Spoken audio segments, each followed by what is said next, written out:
17 বছর আগে যখন আইপিএল শুরু হয় তখন সৌদি আরবের নাম এলে প্রথমেই মাথায় আসতো তেলের কথা।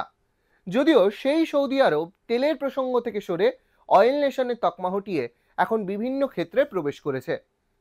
এবার সেই সৌদি আরবের নজর আইপিএলে। কিন্তু কেন আইপিএল এর মতো টুর্নামেন্টে প্রায় 4.5 কোটি টাকা বিনিয়োগ করতে চলেছে সৌদি আরব? দেখুন বিস্তারিত।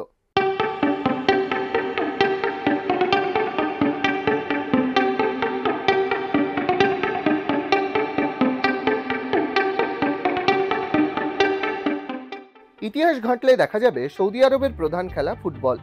সৌদি প্রো লিগকে জনপ্রিয় করতে সৌদি আরব ইউরোপের প্রথম সারির ফুটবলারদের সই করিয়েছে, সঙ্গে তৈরি করেছে বিশ্বমানের স্টেডিয়াম। প্রিমিয়ার লিগের ক্লাব নিউ ক্যাসেলের অধিকাংশ শেয়ার কিনেছে তারা। সৌদি আরব দল বিশ্বকাপে অংশগ্রহণ করে। 2034 সালে সৌদি আরব ফুটবল বিশ্বকাপ আয়োজন করবে। তাহলে ক্রিকেট কেন? এই প্রশ্নের উত্তর খুঁজতে গেলে সবার আগে দেখতে হবে আইপিএল এর উত্থান। বিসিসিআই এর রিপোর্ট অনুযায়ী 2022 সালে আইপিএল থেকে বিসিসিআই এর আয় ছিল 2367 কোটি টাকা, যা 2023 সালে বেড়ে হয় 5120 কোটি টাকা, গ্রোথ 116%। আর এই উত্থানের নেপথ্যে রয়েছে সম্প্রচার সত্ত্ব।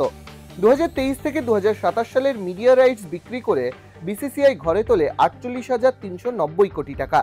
2018 থেকে 2022 সাল পর্যন্ত ডিজনি স্টারের সঙ্গে চুক্তি বাবদ পেয়েছিল 16,347 কোটি টাকা। এই চোখ ধাঁধানো উত্থানই সৌদি আরবের নজর কেড়েছে।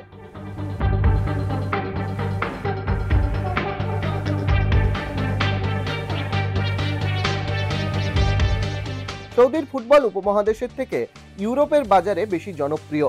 ফলে উপমহাদেশে সৌদি আরব নিজেদের উপস্থিতি বাড়ানোর জন্য আইপিএল এর ধাঁচে টি-20 লিগ আয়োজন করতে এগোচ্ছে।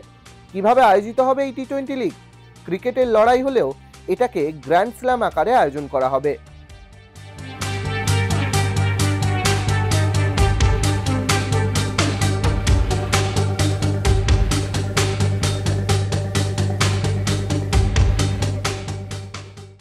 ফ্র্যাঞ্চাইজি লিগে অন্যতম সফল আইপিএল কি টেক্কা দিতে পারবে সৌদি আরব? প্রশ্ন লাখ টাকার। ডাউনলোড করুন এই সময় অ্যাপ iOS ও অ্যান্ড্রয়েডের জন্য।